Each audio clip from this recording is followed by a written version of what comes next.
सभी 9th class के विद्यार्थी एक बार ध्यान दें। आज 18 तारीख आपकी ऑनलाइन क्लासेस का, और हमने आपको पार्ट 4 के क्वेश्चन आंसर भेज दिए हैं। उम्मीद करते हैं कि आपने वो सभी प्रश्नोत्तर लिख लिए होंगे, और जो पार्ट 3 आगे पढ़ा दिए गए हैं उनके भी क्वेश्चन आंसर आपको भेज दिए जाएंगे। पहले आप पार्ट 4 के क्वेश्चन आंसर लिख सकते हैं, उसके बाद भी क्या है आप 1, 2, 3 के क्वेश्चन आंसर लिख लें। आज हम पार्ट नंबर 5 चालू करने जा रहे हैं, जिसकी लेखिका हैं चपला देवी, और पार्ट का नाम है नाना साहब की पुत्री देवी मैना को भस्म कर दिया गया था। ठीक, तो आज हम इनका कवित्री परिचय बताएंगे कि क्या है, किस तरह से इनका कवित्री परिचय है। तो देखिए, लेखिका जो चपला देवी थी, ये उस समय हुई जब अपना स्वतंत्रता आंदोलन चल रहा था। इनके व्यक्तित्व के बारे में, इनके कृतित्व के बारे में इतनी ज़्यादा जानकारी नहीं है, परंतु उस समय जिस समय स्वतंत्रता आंदोलन चल रहा था तो लेखकों के साथ लेखिकाएं भी थीं। तो अनेक महापुरुष, लेखक, महिलाएं आज़ादी के आंदोलन को गति दे रहे थे। उसी समय चपला देवी भी रहीं। कई बार अनेक रचनाओं में दर्ज हो रहे कवियों में कवित्री चपला देवी का भी योगदान रहा है। यह एक देखिए ऐतिहासिक सच्चाई है। सन 1857 की क्रांति के विद्रोही नेता धुंधपत नाना साहब की पुत्री वालिका मैना देवी की नन्ही सिपाही थी। जो धुंधपत थे क्रांतिकारी नेता, उनकी पुत्री थी मैना देवी। वो एक नन्ही सिपाही थी जिसे अंग्रेज़ों ने जलाकर मार डाला था। वालिका मैना देवी के बलिदान की कहानी को चपला देवी ने इस गद्यांश में प्रस्तुत किया है।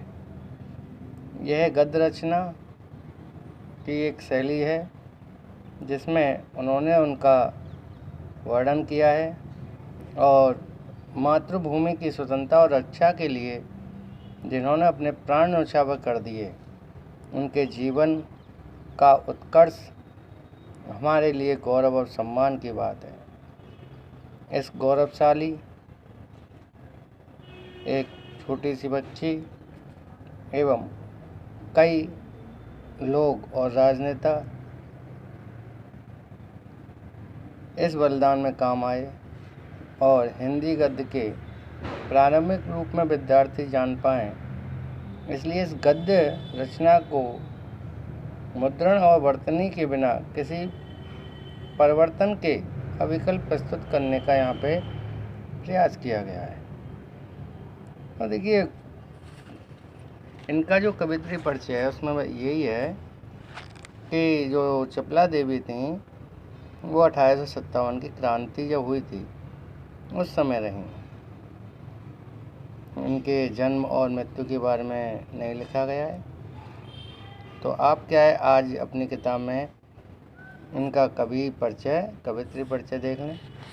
और देखिए, पाठ का कुछ अंश हम आपको बता देते हैं कि इस पाठ में हम आगे पढ़ाएंगे तो क्या है। तो देखिए, ये जो पाठ है, नाना साहब की पुत्री देवी मैना को भस्म कर दिया गया, ये एक हिंदू पंच के बलिदान का एक अंक है।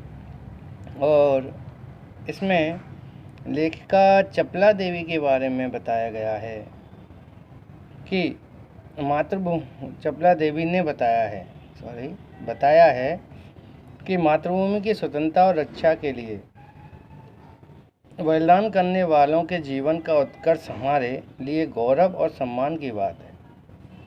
उन्होंने युवा पीढ़ी को इस प्रकार की गौरवशाली परंपरा से परिचित कराने का यहाँ पे प्रयास किया इस पाठ में कि स्वतंत्रता आंदोलन में किन किन व्यक्तियों ने अपना सहयोग किया था। और कई व्यक्ति ऐसे होते हैं जो मूक भाषा में ही अपना सहयोग देते हैं, वो बताते ही नहीं हैं।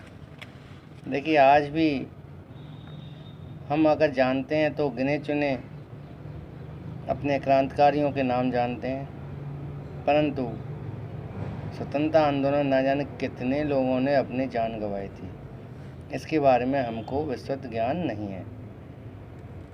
क्योंकि 50-60 लोग तो आज़ादी दिला नहीं सकते।